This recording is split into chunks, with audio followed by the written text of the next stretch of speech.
ندعي لخويا رامي وينو فلادني.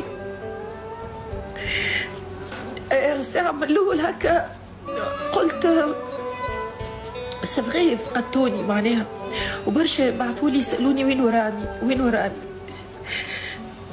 تعرفوا انتوما قداش نحب خويا وقداش غالي عليا. تعرفوا بالحق ما عندي كان خويا معناها في الدنيا ذي، انا خويا ذاك عندي بالدنيا. بربي تشهد راهو رامي مستحق لكم، مستحق لكم برشا. وراهو خويا وقت اللي باش يشوف فما ناس على قد ما كان رامي يحبهم، على قد ما كان رامي معاكم في التيك توك، وانا دخلته للتيك توك معناها. انا نتمنى انه رامي اليوم حتى وهو بعيد، حتى وهو بالحق توا في بلاصه معناها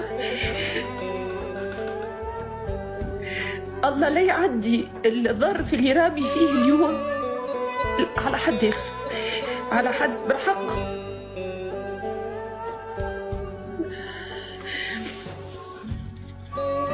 باهي انتوما تعرفوا اللي رامي في امريكا هكا ولا؟ وتعرفوا شنو صاير توا في امريكا؟ تعرفوا شنو اللي صاير؟ باهي تعرفوا اللي فما الايس اللي هي كيما وكاله معناها مختصة في تنفيذ قوانين الهجرة والجمارك في أمريكا. معناها تجي الوكالة هذه الوظيفة متاعها والمهمة متاعها إنه هي تشوف الناس اللي مثلا أمورهم مش قانونية ويهزوهم. عايشك يا أحمد يا غالي بربي.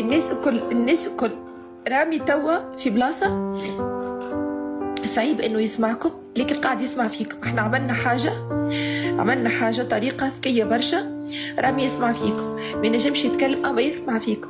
بربي الناس الكل، بربي بالحق.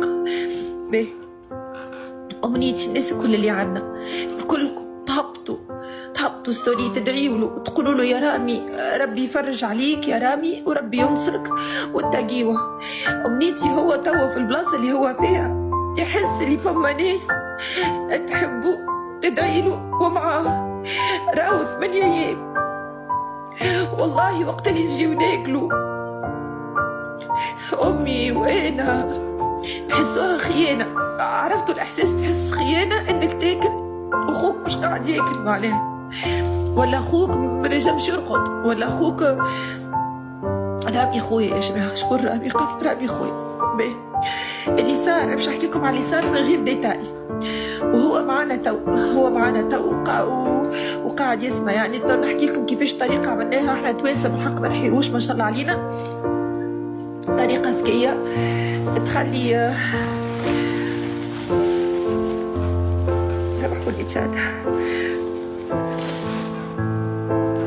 طريقه ذكيه تخلي رامي تو في البلاصه اللي هو فيها ينجم يسمعنا. ما نحكيش لازمني نحكي عليه، بالعكس هو رامي تو احنا قعدنا 8 أيام ما حكيناش. رامي قال لي احكي وبالحق باش يعاونه نفسيا، هو تعب برشا. قال لي احكي على الاقل كي يحس انه فما ناس معاه وفما ناس تدعي له وفما بلاد وراه باش يتفرهد، باش او موا سي ان سوبور معناها دعم معنوي. يا ربي يخليكم يا بنتي. قل لي شبيك به. عنده 8 أيام خرج من دارو، طلع في كرهبته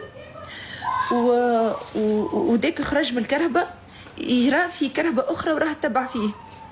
كرهبة متاع بوليسية، مش متاع بوليسية ولكن كرهبة معناها يعرفهم الآيس.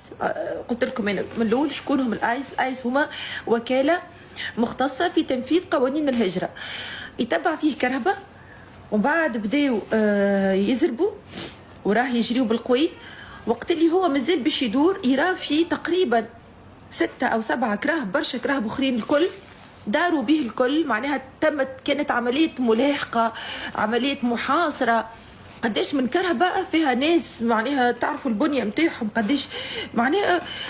راهو ريتو اللي نتفرجوا فيه نتفرجوا في الفيديوهات، راهو هذاك هو اللي صاير. هذاك اللي صاير معناها حاجه بالحق تخوف، حاجه تخوف، حاجه ما تنجموش تصدقوها. داروا به الكل، هبطوا، هو طول كلم مرته فاق قال راه فما ناس ورايا، هبطوا يكونوا مغطين وجوههم. ما ناس ما تنجمش تشوف وجهها، معناها ما تنجمش ما تعطيكش ايدنتيتي، ما تعرفيش شكون. هبطوه بالكرهبه، طلعوه وهزوه، كرهبته قاعده في الشارع، كل شيء ملوح في الشارع، هزوه كيما هو معناها لابس شارة مريول خفيف، هزوه هكاك. باهي ملي هزوه واحنا نعانيه، ملي هزوه تعرفوا يا جماعه الظروف كيفاش، معناها تخيلوا يحطوكم معناها في بلاصه راهم الناس الكل مع بعضهم، يعطيوهم قداش بمره ماء، ما عندهمش وين يقعدوا هكاكا، معناها وفماش ماكله ساندويتش هكا يمكن 3 مرات في النهار. الحاله اللي هو فيها، وهو خويا عنده جلوند فوق الكلوه، ويشوف في حالات ويشوف بصراحه معناها انا كل دقيقه كي تجي ناكل، احنا نعرفوا احنا ناس وقت اللي كان انت تقعد توا ما تاكلش من توا لليل، وغدوه تلقى روحك بساندويتش وملوح، ولا ترقد لا تقوم لا تنجم تتحرك، اكثر حاجه نجم يعملها تليفون هكا. هو يظهر لي معانا تو بالتليفون، ان شاء الله الكل يسمع فينا. هو شوف، هو راهو معرس، عنده صداقه،